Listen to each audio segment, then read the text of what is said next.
This is one of my all-time favorite recipes, and I've been so excited just thinking about sharing it with you.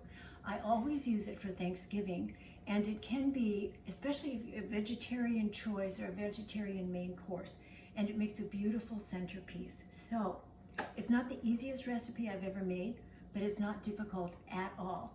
So, let's look first at our cast of ingredients. We're going to start with taking olive oil and browning our onions in that. Then we're going to add water. So the recipe I'm going to give you is for 4 servings, but I will at least double it and many times triple it so that we have at least 12 servings because it's so good. Anyway, so we start out, we're going to brown the onions, and then we're going to put a little cumin in along with the onions, like 2 teaspoons of cumin for that. And then we're going to brown that. Then we're going to make the quinoa. So I've got quinoa, 2 cups of quinoa, 4 cups of vegetable broth.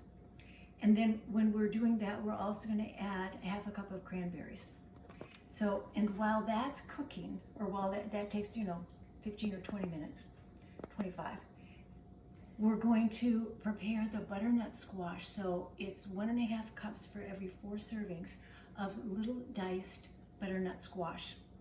And then, so when that happens, we're going to put the butter, after this is done, we're going to take the butternut squash in there, and then we're going to put these great fillings in here. We've got pumpkin seeds, walnuts, you can use one or the other or both, and we'll put this in the end, 2 teaspoons of lemon, a teaspoon of cinnamon, or 2 teaspoons of cinnamon, and then just a little salt and pepper. Then we're going to take all that, we're going to stuff it in these individualized containers. Now, I tell you, really for Thanksgiving, I like a bigger pumpkin, about this big.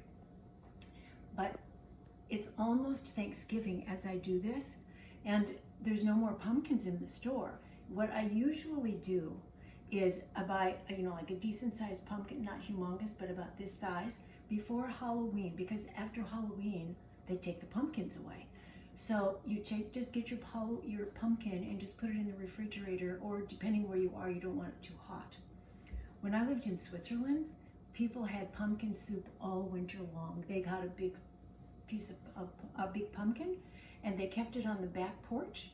And when they wanted pumpkin soup, they just went out with a knife and took off a slab and came in and made the soup for the night. So, but we're not in Switzerland, and it's not cold in Texas. So this is what we do. So, all right, so it's going to come in stages. Then let's go to the stove and get started. Okay, so I have a little olive oil.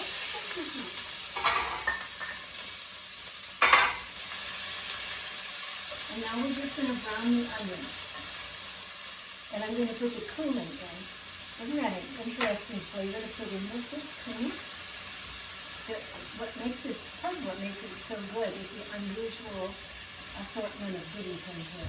The cumin is really nice, and then when we mix it in with the others, then it has cinnamon too. Really, really good. So these are going to brown for just a few minutes.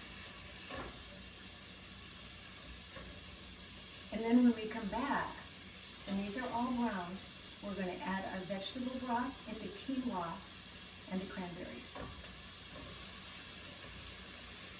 Okay. All right, so now they're nicely browned.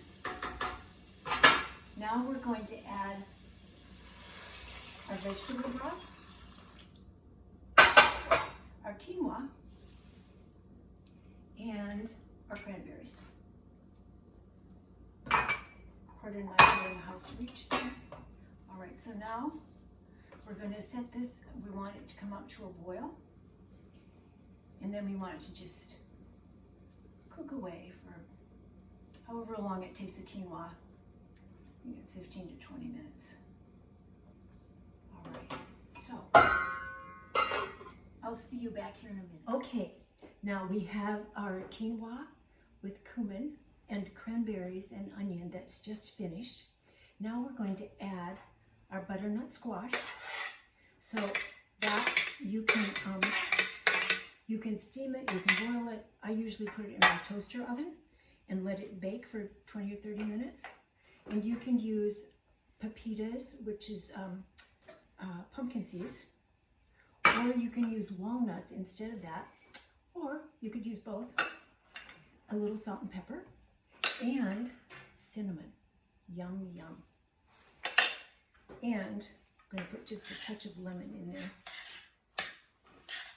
Oh my gosh, I wish you could be in the kitchen with me so you could smell this, because the smells are tantalizing.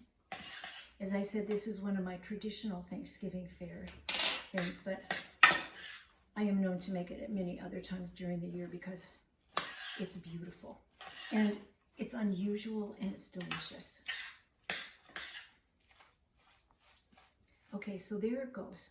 Now, as I said, if I had thought ahead, I would have bought a big pumpkin, like this big, before Halloween, while they still were available at the grocery store, but they're not. So the other way you can do it is you make individual portions. So you can have acorn squash, these little pumpkin squashes, delicado squash, anything, and just, we're going to stuff them here. And then we're going to put it all in the oven and bake it for about an hour. I think when we take this out, I'm going to put a little more cranberries on top, because the cranberries have that red color. And I used a tricolor quinoa. If I had used the more traditional sort of off-white quinoa, the cranberries would show up better. Okay, all right, now this is going in the oven at 375 degrees for about 45 minutes to an hour. So you're going to be so happy when you see the results. Okay, our little pumpkins and squash have come out of the oven. They were in there for 45 minutes. And then we just arranged them on a platter. And I just went outside and found some fresh greens.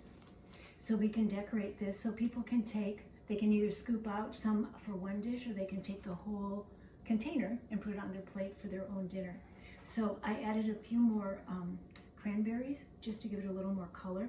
And I realized I'm using a much darker, I use that tricolor quinoa, so it's much darker looking than usual. I think next time I'll go back to the more white one.